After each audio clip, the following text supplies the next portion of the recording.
another edition of Cosmos. Cosmos is always on Mike. I'm Liz. I'm Brandon.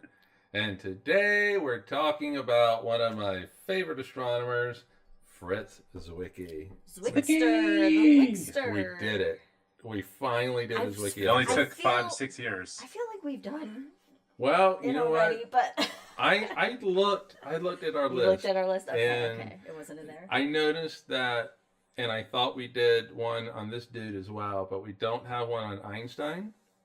And we have one on Einstein? Oh. No, we didn't do one on Zwicky. Now, we have talked Yes, about we've them. talked about that. Oh. Okay, so probably embedded into. Oh. Yeah, episodes. if you could make like a montage episode of all the times you mentioned Wiki, we have a whole episode on the guy. Oh, we probably have Sure. two. It's probably a two-parter.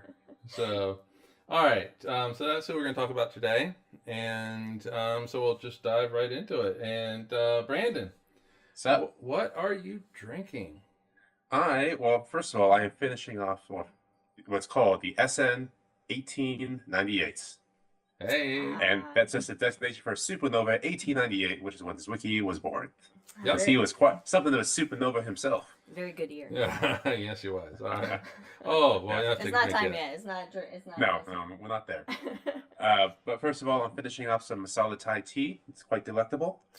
And then waiting in the wings is, of course, just an old-fashioned with a fancy cut from Prague. I don't know if you can see all that lights. Hey, that's cool. That's cool. But what is actually in the Supernova 1898? It's an old fashioned. Yeah, so it's rye and straight whiskey. Oh, he said it was So an old two- fashioned? Yeah, Yeah, Oh, two kinds of whiskey I thought in he there. said that it was his waiting in the wings he drink. did, and then he said a classic old fashioned. Oh, okay, got you. Yeah, No. two different kinds of whiskey, peanut sugar, some bitters in there. You know, Yep, classic. Classic. What you drinking? I'm drinking the Mount Paloma Observatory because oh, it's a Paloma. Yeah. And Mount Palomar Observatory will be discussed. Yeah, we'll bring it. Well, it'll That's come good. up anyway. But anyway, it's a That's- Paloma. That's it. So it's tequila. Great. Oh, it's special kind of tequila. It is though. tequila, orange infused tequila from tequila that has been soaking in orange slices for a week. for a week now. So those orange slices are. Grapefruit, They got a bite. Grapefruit juice, simple Sugar, lime juice, and grapefruit juice, and the tequila orange mix. Yep. All right. So I am drinking a drink that I have never had. So we'll see what this is. What this is like. Oh, This is I'm calling it the Nuclear Goblins, which that's we'll so get cool. into. That's such a good name. oh, that's a good band name. Nuclear Goblins. Yes. Yeah. Yes. But in real life, it's called a Red Raider. And Oh, this is the recipe I sent you. yeah, and so it's got bourbon, lemon juice, Cointreau, but we don't have any. I thought we did. We don't have any. So the poor man's substitute is triple sec. There we and go. So I feel like there's something else in it. I can't quite remember, but Cointreau, the bourbon, lemon juice. Grenadine, yes, to give it the red. Thank you. And I also put in some little silver sparkles, Oh, which has migrated to please. the top. All And right, here we go. How's it? Survey says. yeah, that's refreshing. That is very refreshing. Nice. Is it a good summertime drink? Yeah, that's Or a is it good fall? summertime Okay. drink. That's summertime drink. Oh yeah. That is a It's summertime got like a drink. little tart, which I'm thinking is from. Yeah, I wasn't expecting to be as tart as it is, but But yeah, that's nice. I would never think that was a bourbon drink. nope, Yeah. at all. It doesn't. Yeah. It doesn't have that bourbon feel to it. No. It's got Anyway. that bourbon feeling. Follow us on all the things. Susanna, when you come out, I'll make it for you. Follow us on all the things. Twitter, because I will not use the other one. Okay, you don't have to say it every time. Oh, Just yes, say I it to did. Twitter. Yes, I did, because I know that dude's listening. I want him to know. I mean, Drinking Cosmos for Twitter. For everything else, it's Cosmos. Follow us and rate us on all the things. Subscribe here with this if you're watching on YouTube. Don't forget to give us the thumbs up on it as well. Don't give us thumbs down. Thumbs up. And don't forget to join us in the hangover after all this Fritz Zwicky foolishness is done. yeah. Where I don't know what we're talking about, but we'll think of something. Also, check out Wildixia on Etsy. Wild, Wildixia, and really a lot of great cool stuff. Also check out the Mr. Proctor Show .com, and also Mr. Proctor Show on YouTube. And if you happen to be in the Council Bluffs, Iowa area, southwestern corner of Iowa, then check out the Rolling Bluffs Planetarium. You can find out more about their shows and what they have to offer at rollingbluffsplanetarium.com. Every time I hear that website name, for some reason, I always want to finish it off with rollingbluffsplanetarium.com. Every time. I think it's coming. Well, when you leave the show. Just that like old school commercial, like. All right. Also, cadence. If you don't have time to listen to 2 hours of us just going rambling crazy, nonsense. yes, then and 10 minutes is more your style. Check out The Shot, where we have little shot-size episodes of shots topics. of astronomy. Shots of astronomy. Shots of astronomy. Take some we just shots shoot of down astronomy. your gullet. Yeah. Boom.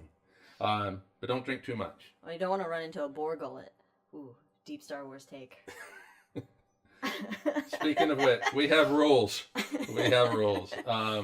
If a puppy barks, please take a drink. But our noise canceling is doing a pretty good job. It's doing a good Very job. good now. So if you hear me shout, or make a choices, then take a drink.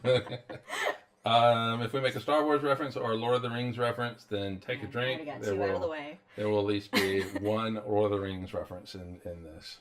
So, hey, Federico's with us. All right. Hey. Buongiorno. All right.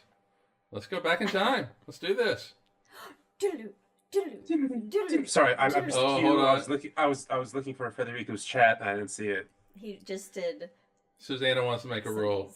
Susanna, put the rule in chat. Oh gosh, no! If this is a can of worms, we do not want to open. We don't. We do have the right. We do have the right to. I don't know. All right. I mean, I only have one drink, so I can't get too wild here. All right. February 14th, 1898. And oh no, I'm not doing that rule. No, absolutely not. The rule is when I chat anything, take a drink. No, because you'll just be chatting all kinds of stuff. You'll be like, I have a cat, and then next one will be, I gotta work this week. I don't want to. All right. 1898. In Varna, Bulgaria. Ooh, Bulgaria. Yeah, in a house, not even in a hospital. And in fact, in a house, you can go to the house. Oh, born. I was like, born. Yes. What's in the house and not a hospital? Yeah, he was born in Varna, Bulgaria. I feel like most people in those days, because true, there weren't really and fair. like hospitals. Fair, and there's actually a plaque on the house. side of the building. It said Fritz Zwicky was born here. A baby popped out of vagina in this very house. He was born to. He was born to Fridolin Zwicky. Fridolin. All right. He was a prominent industrialist. He served right when he was born. What? He just came out right when he was born as an industrialist. No, Fridolin's Wiki. Come on, his dad. Okay. Oh, okay. Oh, no. Oh, is that his dad's name? His dad, yes. I thought that was his mom's name. No, we'll get to that. Oh, okay. No, and really quick, Fridolin's Wiki sounds like a name you just make up on top of your head, maybe trying to to be a disguise. What's your name? Fridolin's Wiki. Yes. Mm-hmm. They call me the Fritzster. That's why I said he was born to. All right, so Fridolin Zwicky, I can see where you might think that was his mom. But anyway, Fridolin Zwicky was a prominent industrialist, and he served as the Norwegian consul in Varna, Bulgaria. He was Swiss. That's gonna come into play here in a minute. To the story that he was Swiss in Bulgaria. Swiss in Bulgaria, but also representing the Norwegians for some reason. Then he was blonde. He was, yes. I assume. His mom is Franziska. Yep, and she was Czech. Oh. And that's really about all we hear about her. That's all we know. All right. Fritz. Oh, do we have to take a drink? No, he's just. No, that was a cough. Oh, Fritz. Fritz was the oldest of 3 kids. He had a brother and a sister. In 1904, so we're gonna jump 6 years because there isn't anything else. He is sent to live with his paternal grandparents in Glarus, Switzerland, to study commerce. Wait, so Oh. he's what? How old is he? 6. 6? Wait, To he's study 6. commerce? He Yep. went to his to live with his grandparents to study commerce at 6 years old. Yep. Really? Yep. I'm How'd that sure go? he's Well, really we're gonna excited find about out. commerce at 6 years old. So obviously he did not stick with commerce, or we would not be talking about him on this podcast. His interest did shift to math and physics, and he went to Swiss Federal Polytechnic, where he received a SFP. PhD. That's what we call it today, but at the time it was a Doctor of Science Naturale, so natural science. Naturally a doctor of science. He got it from there in 1922. So, can Oh. anybody else tell me who went to Swiss Federal Polytechnic? Was it the other guy that we haven't done an episode on yet? Yep, Einstein? Einstein. Einstein graduated from there in 1900, so 22 years earlier. We both get gold stars. Yep, and it's called EHT or ETH. A little too early. A little too early in time. Yeah, that's great. I already forgot the question that I asked, and so I was like, Neil Armstrong, what? Yeah, and they're also on delay because... All right. So a few years pass, and in Yeah, few is not the full time jump, but So in 1925, he immigrates to the U.S. and works with Robert Millikan. This I is don't at know who that Caltech. is. I know. I'll get into it. Okay, thank you. All right. So I don't know people. every undergraduate of physics knows about Robert Which Millikan you would you have to are... you have to do his experiment. Oh. Yeah, I think an experiment, by the way, which he won a Nobel Prize Does for it have in anything to do with like 1923. pelicans? Pelicans? Millikan's pelicans. That'd be great if it was. No, it has to do with oil. Oh, because the Millikan pelican experiment. the oil, yeah, of course. So, what I always thought it was crazy that as an undergraduate, we would do an experiment that led to a Nobel Prize for somebody. And it's called the but Millikan you don't oil get drop. it because you do it. It's called the Millikan oil drop experiment, and what it does is you basically put a charge on a little drop of oil and you make it float. And What's he accused of? Father's Day jokes. And so if you can make it float, Timing. you make it float. You know how much charge. I mean, hold on. You know how much voltage it takes to make it float. Well, you can tell exactly how much charge is on that oil drop. Professor, how do they add a charge? What is this charge? How is this charge added? Is You it add like a electrons little? to it. I can't remember how you add the electrons. Is but it you like add a the tube electrons. full of electrons and you just drip them on, Yeah, so an you- eyedropper of electrons? Yeah, you just little- dripped on that oil? Every good physicist carries an Is it eyedropper of lasers? electrons. Is it... Yeah, I can't remember how they put the charge on it, but you put a charge on it and then you can make it basically float. And from that, you know That's how much magic. voltage it takes That's to do it, magic. and from that you can figure out what's called the elementary charge. So it is the charge of an electron, of a single electron. Take that back in time 500 years. Just explode They'd be like, people's "Witch! minds. It's yeah, a yeah. witch!" Oh, well, yeah, you'd be stoned to death for sure. We can go to the old Connecticut Yankee, King off this court. yeah. Similar situation there. So anyway, Zwicky goes to America, and Zwicky goes to America. Zwicky goes to The America. streets are paved of cheese. Sorry, different movie. And he works with Robert Millikan at Caltech. He had an office right down from Robert Oppenheimer. Oh. Did they get along, Mike?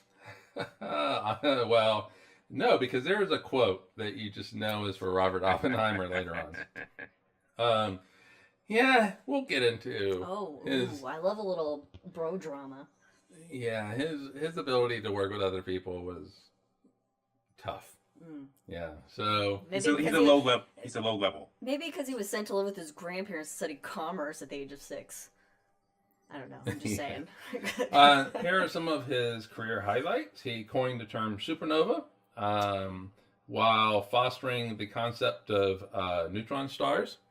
5 years later, Oppenheimer publishes a paper announcing neutron stars. And quick note about that: Oppenheimer did not once mention Zwicky in that paper or in the notes, despite the fact that of course, Zwicky figured it out 5 years earlier, and they were down the hall from each other. Yep. Ooh, I can see So why it's not like maybe, Oppenheimer didn't know about him. I can see why Zwicky maybe doesn't like him for that. Yeah, and I have a few quotes from Zwicky kind of there at the end.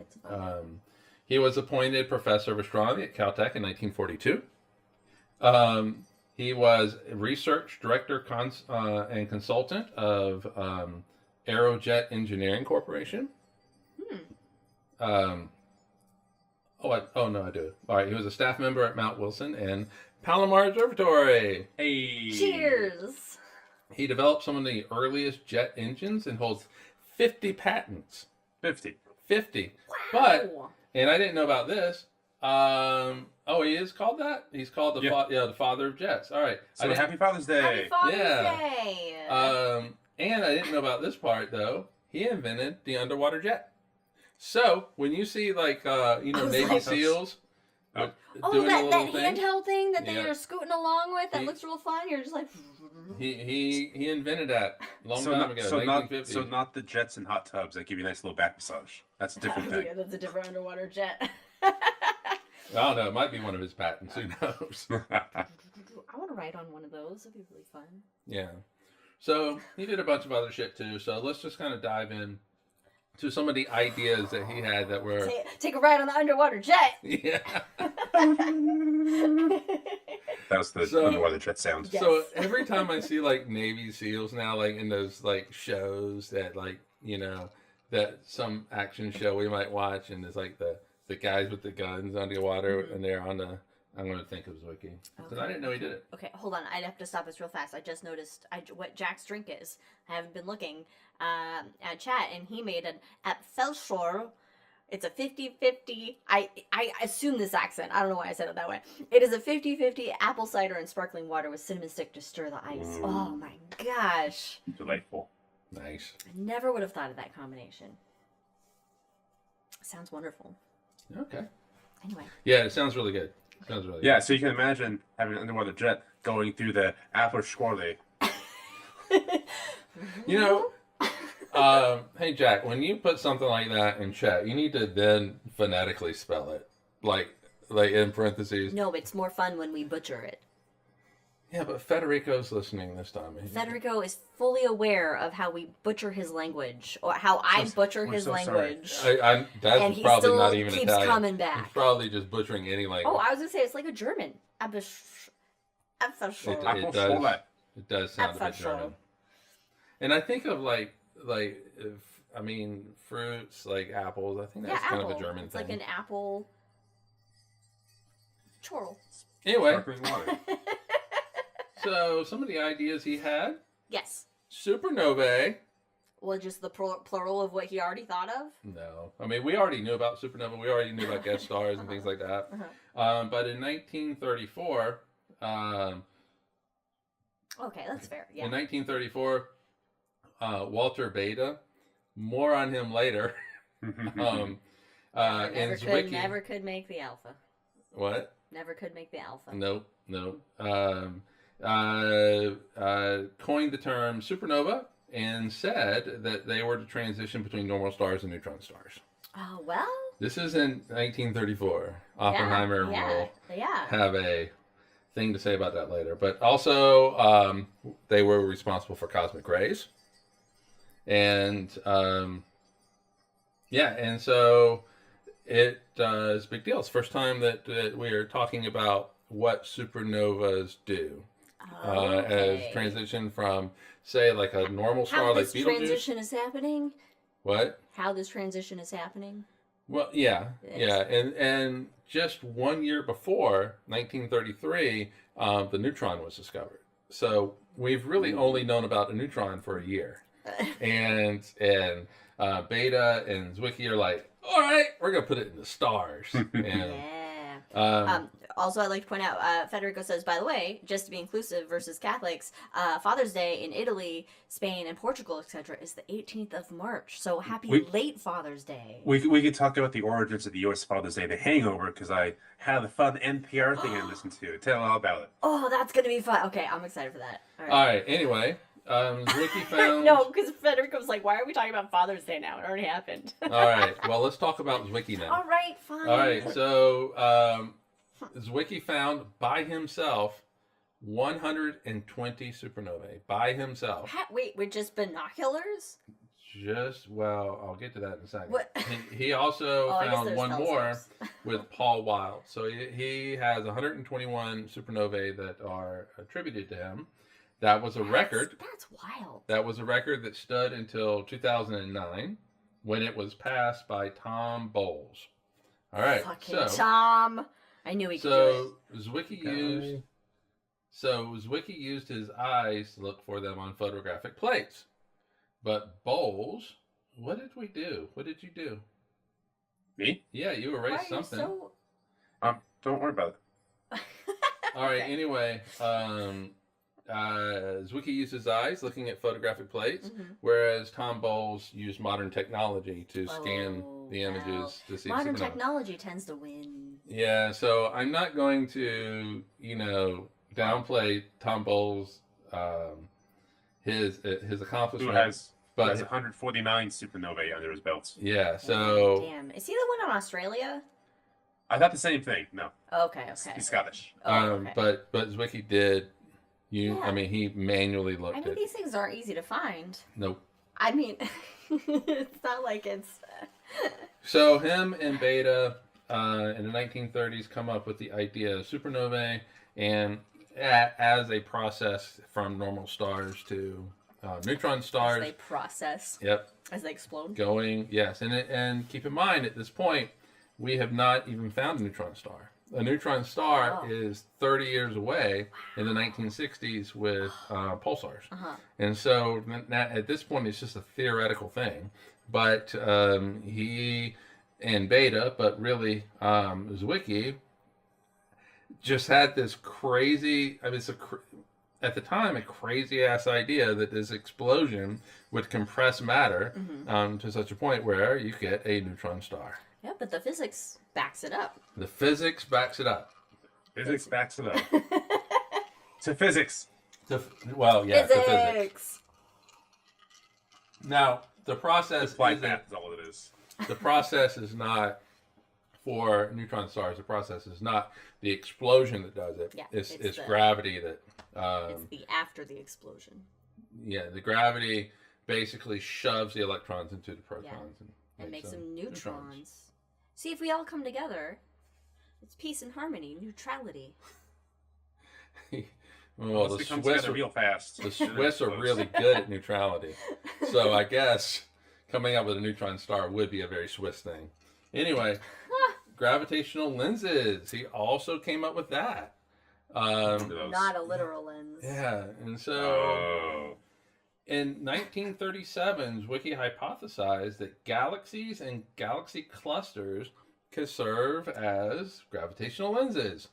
And so the light from a more distant galaxy goes out into the universe. It encounters maybe a very heavy galaxy between us and it that we can't see. Those big boys. Yeah, and the light bends, that galaxy bends the light with its gravity, and you'll see, what we know as arcs now, gravitational lensing arcs. And everybody was just like, we should have done pictures.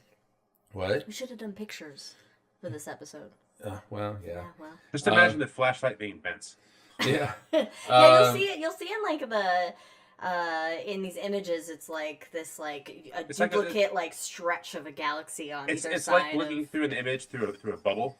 Yeah, and how it warps it around the bubble. It's just like that. Yep. And of course, he was ignored by astronomers. They're like, no. Why? The problem with Zwicky is that you don't always know what's a legit idea and what's not a legit idea. It's just Zwicky with his crazy harebrained ideas again. And no one liked him. Yes, and so he was ignored. Right. And in 1979, the twin quasar Q0957 plus 561 was discovered, and Zwicky was proved right. He had died 5 years earlier. Oh no! So he did not get to see Yep. But what he's probably, at least, for a lot of people, best known for is dark matter. I feel like maybe he had enough ego that he knew he was right. He didn't need to see it. I think, Like the Einstein situation with the eclipse.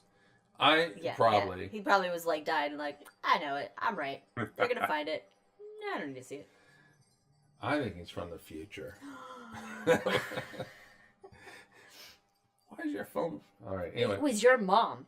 It's a text from your mom. Oh, what's she having? But also, Liz is going to randomly leave to go set the oven for some ribs later on. I will. And I'm excited to see pictures for that later. I will, All yes, right. I am. We are cooking ribs. And all right, so one of the more famous things that he's known for Yes. is dark matter.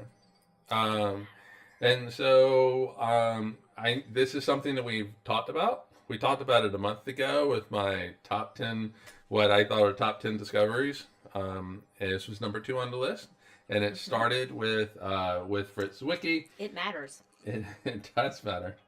No, I'm not. What happened? No, it was just nothing. Okay. All right, in I 1933. think he thought of a joke that he didn't want to share. Yeah, no. You tell me later, because I thought of one as well that is not appropriate. Yeah, we're probably thinking the same Okay. joke. All right, we'll tell it to each other later. And then All we'll right, see in what happens. 1933, Zwicky observed the Coma cluster and found that galaxies were moving faster than they should. Uh-oh. Yeah, I know, Uh-oh. right? What's going on there? You just got to give him tickets. Let him slow down. You gotta... I'll teach him. So basically, the Speeding cameras in the universe.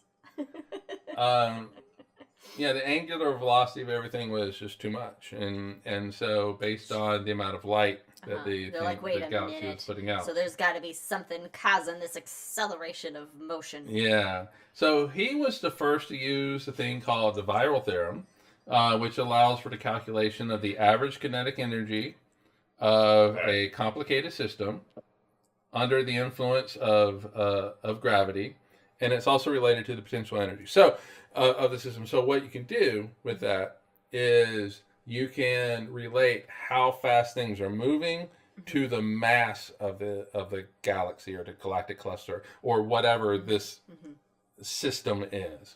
Okay, so in Elden Ring terms, it's like when you have the boss that's really, really, really, really fat, but he moves so fast.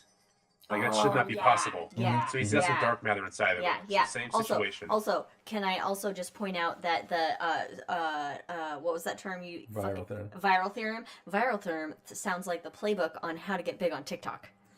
Yes. The viral theorem. Go Go viral in 7 days or less. So basically, I just hate this one trick. Fat Boss checking in. Chicken's all the way down. The average speed of galaxies in a cluster depends on the total mass of the cluster. The more mass, the faster you have to go, or you'll fall into the center. From the speed of the galaxies, Zwicky's able to calculate the mass of the cluster. He then used the light from the. Brandon's. No, like you're saying this so nonchalantly, but this is such a huge thing to discover and figure out.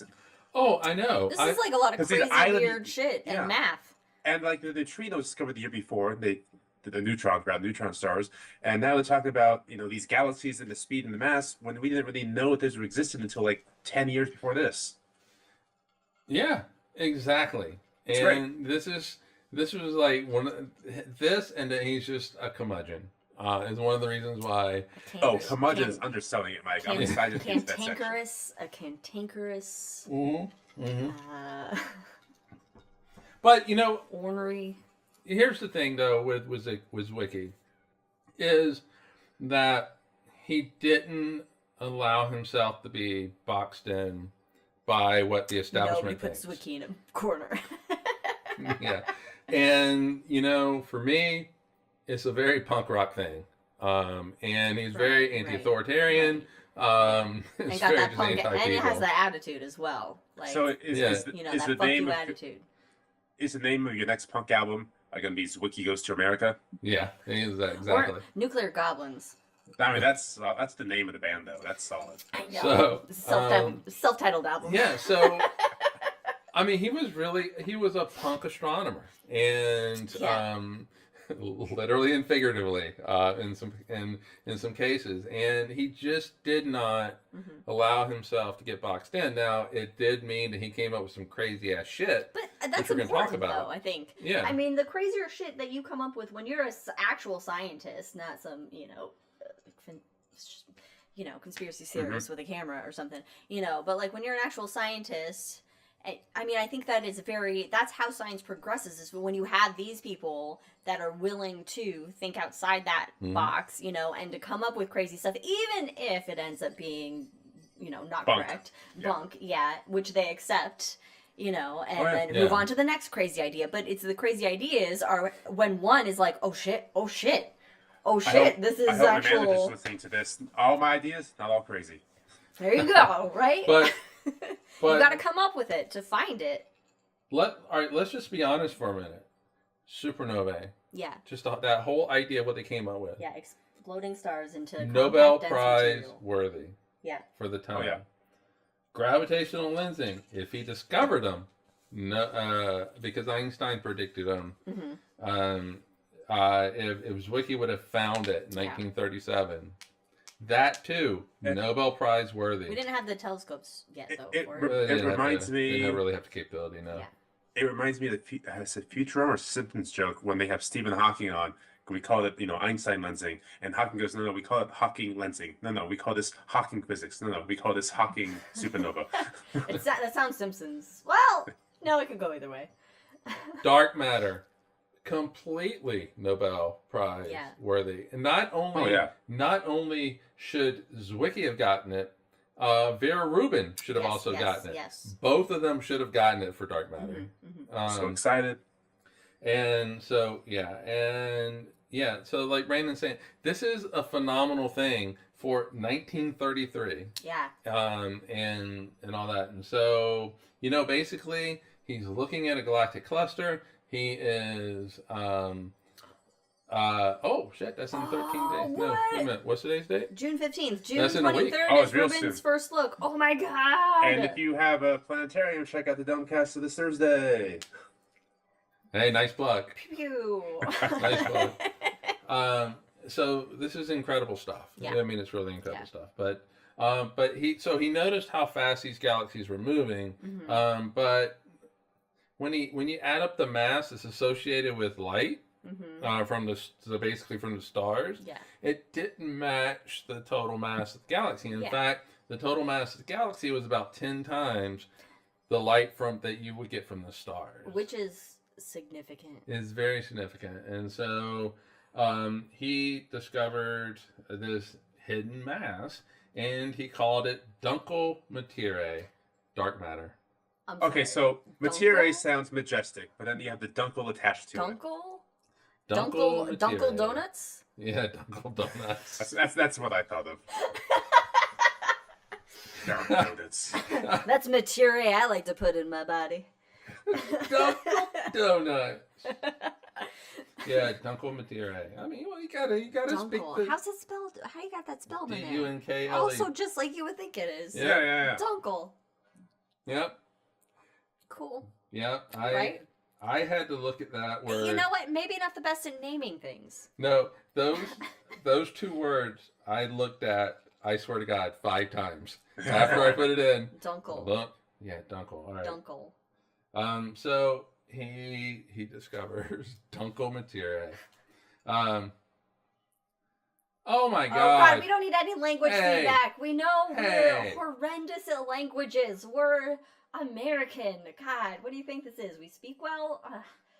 Jesus. No, is it German? Dunkel? It's we speak good. Please Is it get the because language we're right. not? Is it because we're saying Dunkel and not Dunkel? Dunkle? Hey, Dunkel? we have Materie? military parades in this country. Oh God, don't even. We don't Oh, want to look, be alcohol. associated with that. We don't want to. Yeah, so do Russia and North Korea. All right. So, but I mean, he was very prolific. Hashtag no kids. He was very prolific. Guten Tagen. Oh, that was wrong. He was very prolific, coming up with ideas, coming up with observations and stuff. And one of the things he did work on with Caltech, I think it is Caltech. Yeah, own it. It's fine. We never claimed I think it 100% might be accuracy Caltech. on this show on everything we say. Well, I'm trying to remember who owns the catalog it's now. the Cosmos part. Yeah. Caltech, that's probably the most reasonable. He was at Caltech. Right. Yes. Right. Oh, well, I know he was at Caltech. I think. Did you say Cal Academy? No, Caltech. Okay. Caltech. Science Center. And so, while there from 1961 to 1968, he and colleagues published 6-volume catalog of galaxies. Damn. Wait, Yeah. how many pages were each volume? Well, I think it ended up being 30,000 galaxies. Wow. Yeah. Which And- is nothing compared to how many there are. Yes, I know, And they right? don't even know that yet. So We got a pretty good idea. Well, yeah. Okay. the catalogs actually are still being updated yeah, today. Yeah, because there's a fucking shit Yeah. ton of galaxies out there. But the original galaxies are called Zwicky galaxies. I didn't know that. Yep. Zwicky galaxies. So the original ones in the catalog are called Zwicky galaxies. And with his wife, this is different, but with his wife Margaretha, they published a catalog of compact galaxies. Oh, And these are ones you can take on the road? Yep. Yeah. And it is called the Red Book. Not to be confused with the Red Book of West March. So Yeah. take a drink. What's the... Oh. Nice. I'm like, is that like a Nazi thing? What is that? No, that's the book that the Hobbit and the Lord of the Rings are written in. Yeah, I didn't know that. Oh. And the red book's a different communist thing. But I got the Red March, and from your reactions, I was like, context Lord of the Rings. All right. Oh, but you'd also... I like this purse Purse galaxies. galaxies. Or yes, also compact galaxies, you know? I got With the little- I got a galaxy in my nose. Got a supernova I got to cover up. Yeah. I got Little a red black giant. hole I gotta Yeah. get. Well, clutch galaxies as well, you know. Oh, nice. He also did come up with some crazy ideas. Wait, we've already also again more? Well, but in this... Oh, this is when Billy we get this is As when Billy we Mays would say, This but next... wait, there's more. this is Yeah. when we find out what nuclear goblins are, guys. Well, all right, but in Yeah. a second. other than a band. Okay. All right. So this, I did think about putting in crazy ideas, but it's not crazy. It's just wrong. You know what? Wrong can be crazy. Yeah, but it's And crazy can be also wrong. it's still used today. It's people still try to use it today, and it's a concept called tired light. There was That's how I feel at what? the end of the workday. What's that? That's I how I beginning of the feel. workday. Yes. Beginning, end, middle. So, in 1929, Hubble announced that galaxies were moving away from each other.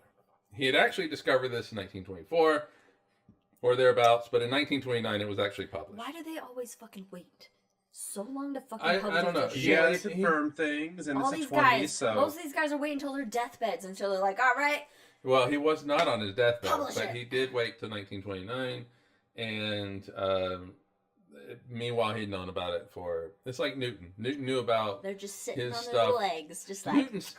Newton sat on it for 25 years. Newton's a special case. Well, Yeah. Newton's. But Hubble sat on it for And 5 years or so, then released it. Zwicky was skeptical that space was expanding. Oh well. See, at this time, though, even Einstein, the idea that the universe was The expanding. amount of time it took us to get off of the whole Earth at the center of the solar system thing. Yeah, I mean, Yeah, reasonable that it takes us a Centuries, yeah. bit to accept things a little beyond our, you know. So Zwicky, he was skeptical that space was actually expanding Mhm. because the rates measured at the time seemed too large. So he actually was looking at the data, and it wasn't Wait, based the rates were too large. the data that Hubble was getting, and so it seemed like the expansion was too much. Like too much to be plausible. Right. Okay. And so it turns out that Beta actually fixed that in 1956 with better Cepheid variable measurements. And then he became an alpha. And then he became a what? An An alpha. alpha, yeah. He finally won the push-up competition against Wiki. He did it. So Zwicky proposed that reddening effect was caused by an unknown phenomenon, so he freely admitted, I don't quite know, I know what it is. that caused photons to lose energy as they travel through space. He said the most likely candidate was a drag effect where photons transfer momentum to surrounding masses through gravitational interactions. He was wrong. It's aliens. It's aliens, yes. But the whole drag effect always makes me think like drag queens. Yep, Just that's exactly drag what I queens in thought space, just Drag stealing, queens in space. just stealing energy. I mean, I'm from sure photons. that there's something called drag Like queens in space It's out there. time to sashay away up from the solar system. So it's not really a crazy idea. It's just that he was wrong. He was wrong on it, Yeah. and you know, that's fine. It's fine to be wrong Yeah. in science. I mean, And- let's look at how long Aristotle was wrong. You know, but I mean, at least he's thinking about it, right? That's the point. At least he's thinking about it. He's Yeah. like, what can explain this? What could it possibly be? And this is like a weird time. So 29, so like 30 years before this, he could still be like a master of all sciences and make incredible discoveries in like 3 or 4 different sciences. So it's Mhm. still kind of like throw your weird shit out and maybe it's going to be right time Yeah, frame. yeah. Something's gonna stick on the wall. yeah. So here's crazy ideas. Oh, these are the crazy ideas. Nuclear goblins. Fucking finally, yeah, nuclear goblins. So this is a quote. This is a quote from Zwicky describing what they are. Oh, okay. A body of nuclear density, Uh-huh. only stable under sufficient external pressure within a massive and dense star. Mhm, So mhm, these really mhm. nuclear, like nucleus of an atom. Just these little guys densities. that are like, Yeah, and and they're vibrating. these are just kind of moving around in a star. Yeah. Whoa, that's cool. Sorry, I just read more than notes. Keep going. Yes. And then when so a lot of pressure, these things, Yeah. nuclear pressures, this is a lot of density. Yeah. And Yeah. so when it gets to the outer edge of the star, where the pressures really kind of reduce, where the pressures reduce, that nuclear goblin explodes violently. Yeah, and is responsible. He said this is responsible for flares on stars. Oh. Well, no. It's not like a throwaway. Like, oh, that's all it was. No, like these flares are multiple times the size of planet Earth. They're very big. magnificently They're very big. huge. I'm just in my And- head this and whole then- time. I'm picturing gore for some reason. I mean, you shared that with the last High in the Sky, the really cool Yes. CME coming off the sun. It is God. like gore. It's stellar gore. Yeah, No, it- Gore, the band Gore, Oh. where they dress like goblins and shit. Well, now it's like stellar gore. So, but let's be honest. Okay, for us, it just sounds like just a funny kind of thing. Oh, yeah. But at the time, Oh, they didn't yeah. understand how these flares, Yeah, the of course they mechanisms don't. for these Of flares. course they I mean- don't. It's like when we talked about William Herschel. He thought sunspots were holes in the clouds of the sun to see cities on the sun. So Mhm. really smart people got real dumb ideas sometimes. Yeah, well, yeah. Just you trying know, to explain what they see. Yeah. because they don't have And- the technology yet to really understand what it is. Or And I think only It's Zwicky like understanding girls. only Zwicky would come up with the name nuclear goblins. Every other That's a good astronomer, I mean, would be that's like, fun. they It would- shows I a don't sense know. of humor. Yeah. It shows a real I don't know. Just let's have fun with it, guys. Let's have fun with science. All right, so if you have a telescope All right. and you go out and you look All into right. the universe, the bane of astronomers with their telescopes is air Clouds. turbulence. Fucking atmosphere. Yeah, with Keep its giving Get little out of here. waviness, Air to breathe. making pictures Ugh, of things This out in is space hot, get and all it's just getting all warbly. warbly and stuff. Ah. Jesus Christ. Keep Well, going. Zwicky, Stupid. Fritz had to deal with that shit too. Oh my gosh, it never He didn't ending. have access to adaptive optics like we do today that can make those images clear. So he was like, I gotta do something. I gotta do something about this turbulent atmosphere. Fucking just punch the fucking atmosphere in the face. Atmosphere. Yeah. Did he call it atmosphere goblins? That would be great. That would be great. So what he decided to do was he got like an intern. As He- you do. Yeah, you always get the He intern. opened the observatory. Ooh, to He space. aimed the telescope at something. I'm going to say M42, one of my favorite clouds of The gas. Orion Nebula. The Orion Nebula. He wants to take a picture, but that damn turbulence is messing things up. He gets his intern and goes, shoot a gun outside the observatory slit because that'll take care of the air turbulence. What? Yep. This sounds the most American scientific endeavor. But like, Zwicky knows, well, he has an idea. It extends far beyond the range of a gun. Did it so like, would it work? like incrementally improve? There was no effect. Is that his Yeah, idea? I didn't think there would be There was effect. no effect. What? Because it's in the upper atmosphere. It's all happening up there. Yeah, it's and because in it's fact- warm and it's moving the air. It Did probably made Zwicky it. kill people? It, Yeah, where'd that maybe, bullet come down? maybe. Yeah. It Hey, Mom, welcome home. it probably made things ever so slightly worse because of the turbulence of the bullet going through the atmosphere What? in the observatory. Okay, I can't do anything. Wait. When were wind tunnels devised? Like, when was the first wind tunnel made? We hey, see, you put the strings on the object and see the wind behind it. I don't know. 1965. No, that's too late. 1951. Okay, but it's still okay. So he had a theory. He tried it out. Didn't work. Yeah, That is the most American solution. it really is. From a Swiss dude too. I know. That's what's shocking.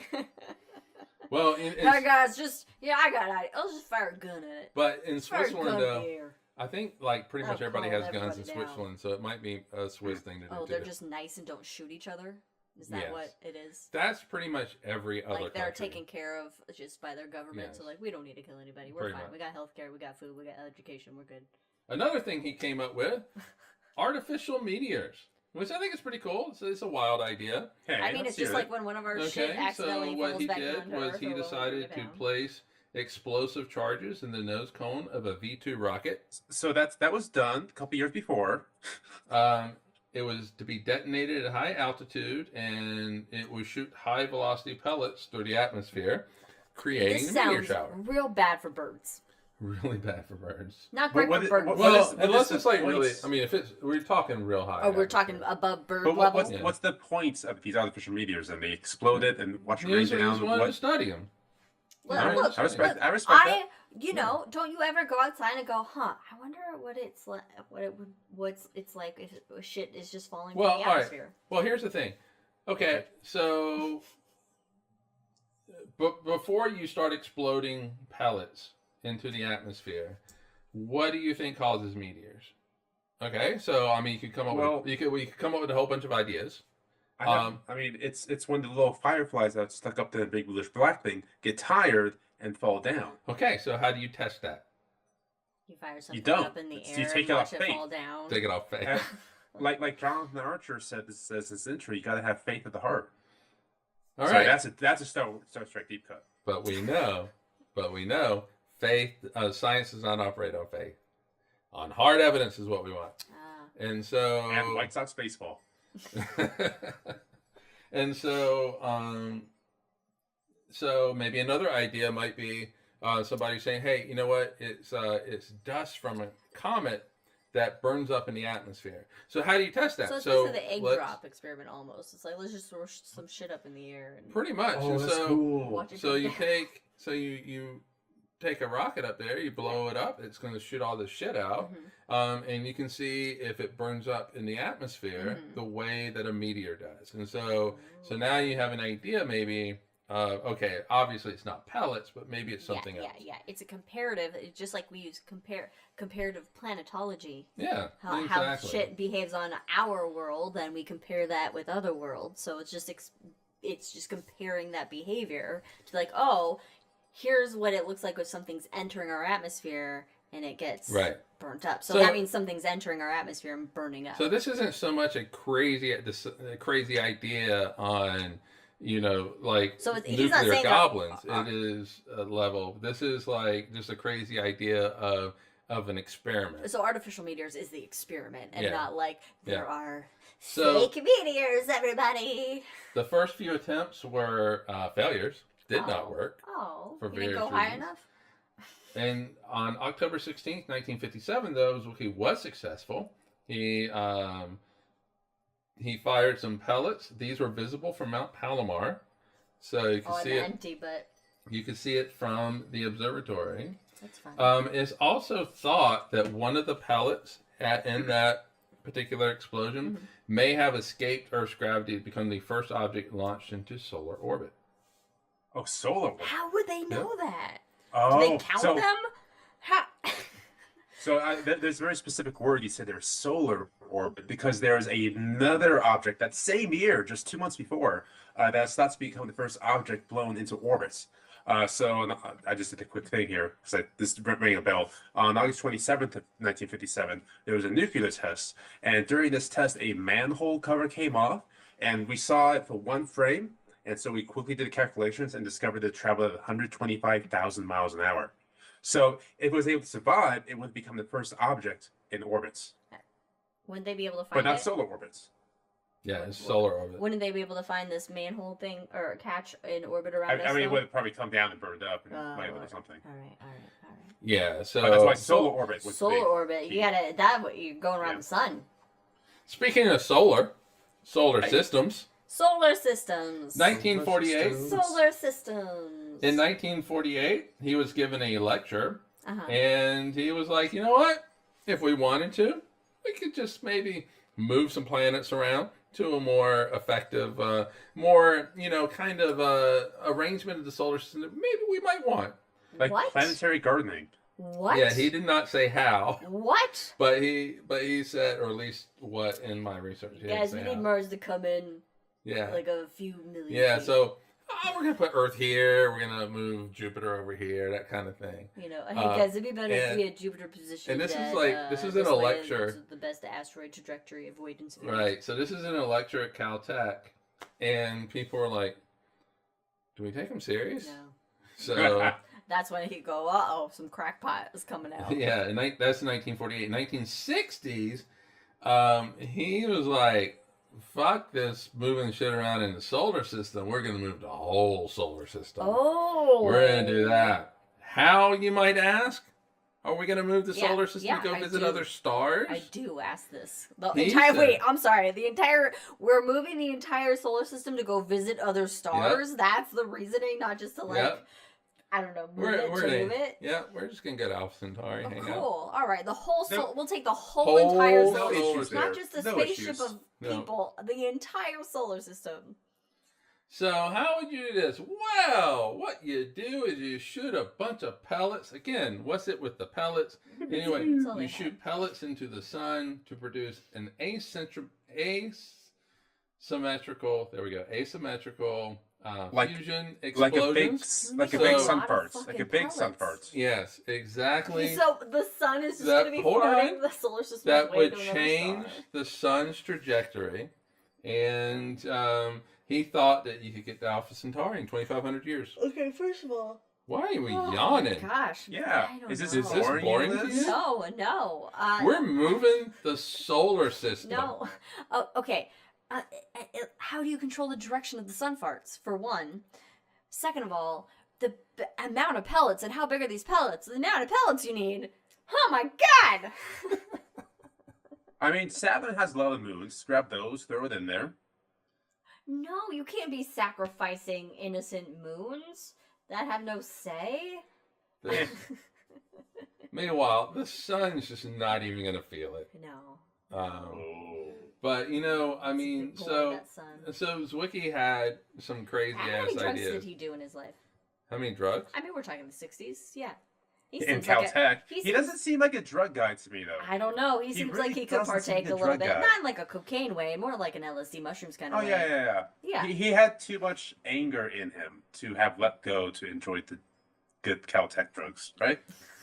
Yeah, pretty much. All right, Oh, so yeah.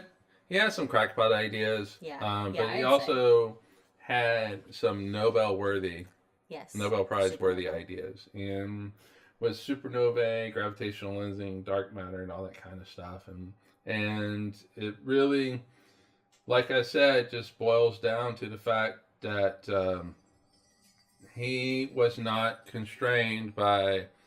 In a larger point, not constrained by society and its norms and what. He does what he wants.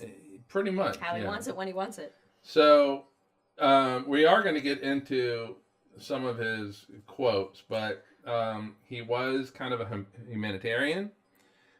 He did collect tons of books, unbeknownst to Caltech at the time. Yeah. That he was just collecting books? Right. Yeah. So Caltech basically paid for this in a way.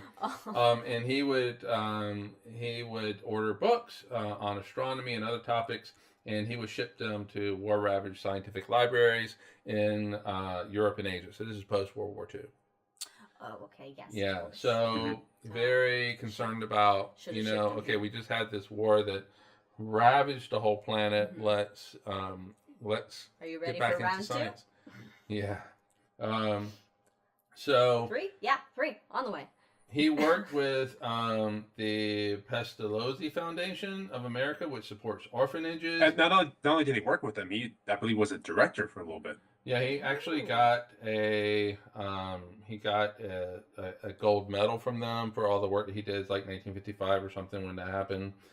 He was critical of political posturing in the Middle East. So I mean, the real I don't question know what is, to tell you what about would you that, say? Zwicky. Yeah, what would he say today? Oh, he'd be so fucking... Yeah, He has some quotes later on we'll get to about it. he was critical of the use of nuclear weapons in World War II. Remember, his office was right down from Oppenheimer. Wow.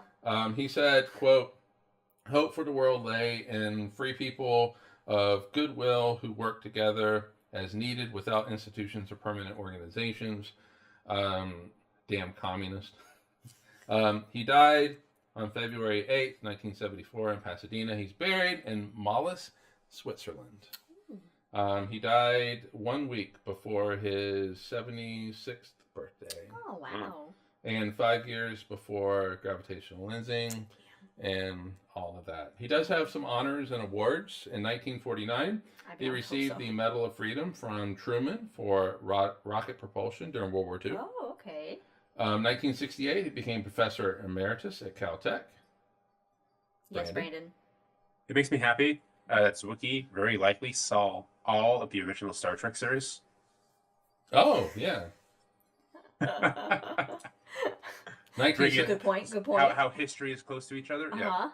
1972, That's cute, received the gold medal of the Royal Astronomical Society for distinguished contributions to astronomy and cosmology. Asteroid 1803 Zwicky is named for him. So Eric Briggs, that is Did he for win you. anything for his underwater? Yeah. He has a crater on the moon called Zwicky. Excellent. And the Zwicky Transit facility at Mount Palomar, I believe, is named for him. And so there are some quotes. And also, our Xbox, the Zwickster. Yes, it is the Zwickster. Yes, it is. Add that to the award. I think that is his most Crowning famous achievement. Crowning achievement. Fuck a Nobel Prize. Okay, so here are some quotes for him. This has to do with religion. Oh. He was very much anti-religion. To base the unexplainability and the immense wonder of nature onto another miracle, God, is unnecessary and not acceptable for any serious thinker. I like it. He could also be very brutal, and this is where he this is where he's not liked, and this is why some of his ideas were just not taken seriously, because astronomers and physicists, they're people. And they get if their somebody feelings hurt. and if somebody is an ass to you, which Zwicky could be, then you don't want to take them seriously. And so I don't think I have it in here. Oh no, I do. Actually, I do. So he would call astronomical journals. He said they were bulging with useless trash. This is shit other astronomers have worked on, and he's basically calling their work trash. He also called astronomers spherical bastards. No matter how you look at them, they are just bastards. For really, from any direction that you look at them, they're still a bastard. Okay, here's another quote. A shining example of a most deluded individual. We need only quote the High Pope of American astronomy, one Henry Norris Russell. I actually called him out. And so Mike's reading something in chat. Yeah, I was reading something in chat. Would he still be your favorite if he was mean to you? I don't know. That's a good question. I mean, he was an asshole, but he was a good dude. Yeah. Right. Well, and also when you talked about the spherical bastards quote, he had a number of insults that he deemed to astronomers in a single paper. It was the 1971 paper, Catalog of Selected Compact Galaxies and the Post-Eruptive Galaxies. He called them spherical bastards in that paper, scatterbrains, useless trash, and disastrous for mankind, deluded, sycophants, and plain thieves. In that same fucking paper. Why are we putting this in a paper, first of all? I think you stole a quote. Me? Yeah. Anyway, you spherical bastard. I'm going to just go through all of them anyway. But no, I think all right. So the reason why I like Zwicky is really because of the astronomy contributions he made. It's not. I don't like the man. I don't like people being an asshole to other people. Right. And so I don't like that. And Beta at one point, Beta thought that if he ran into Zwicky on the street, Zwicky would kill him. So that's wow. So he threatened to kill him multiple times. And they worked together. Yeah. Wow, Zwicky, chill out, man. Yeah. I will say that the spherical bastards quote is solid. It's gold. Another quote. Today's sycophants and plain thieves seem to be free in American astronomy, in particular to appropriate discoveries and inventions made by lone wolves and nonconformists, talking about himself, for whom there is never any appeal to the hierarchies and for whom even the public press is closed because of censoring committees within the scientific institutions. So talking about thieves, he's talking about Oppenheimer. Oh, with the neutron thing? Among other things. We note that again and again, scientists and technical specialists arrive at stagnation points where they think they know it all, which is not fucking wrong.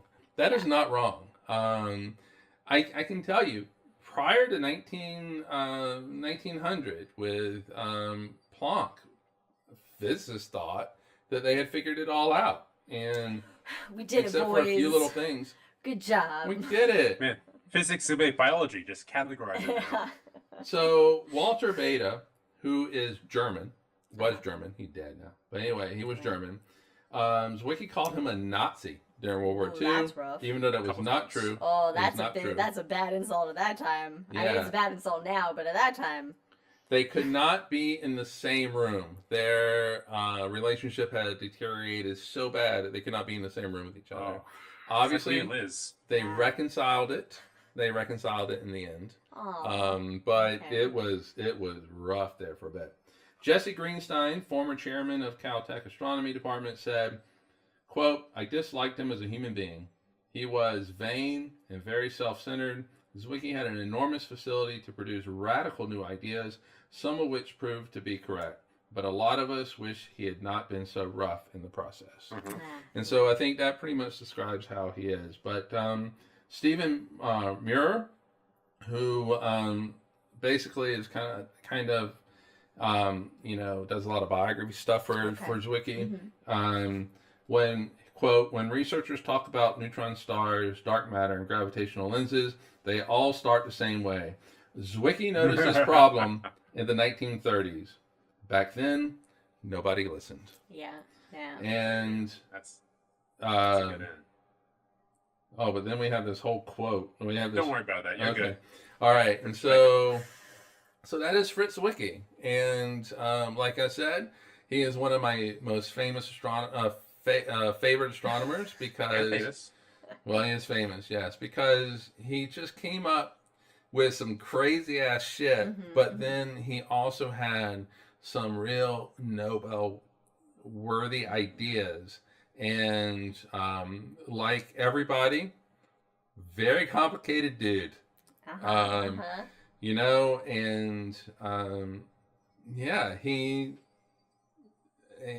he's just a cantankerous old bastard, and I think he would be completely fine with somebody He's- calling him that. But He's just a little nuclear goblin. Nuclear Goblin, Fritz Yeah. Zwicky. so that is our look at Fritz Zwicky. Finally, I get to put him down on the list. And Nice. oh, and by the way, I meant to say that Major Photon is 4.123 quintillion Skittles away. As Major of right so now. many. Phantom. Yeah, as of 1 p.m. Pacific time today. Wow. Yep. And join us in 2 weeks, where we will have a high in the sky for For July July. on June 29th of this year. Then we have to figure out episode 136, and then we'll figure out when we're going to do episode Let me 137. fix this really quick. Oh boy. We're fixing something. Oh boy. Fixing There we go.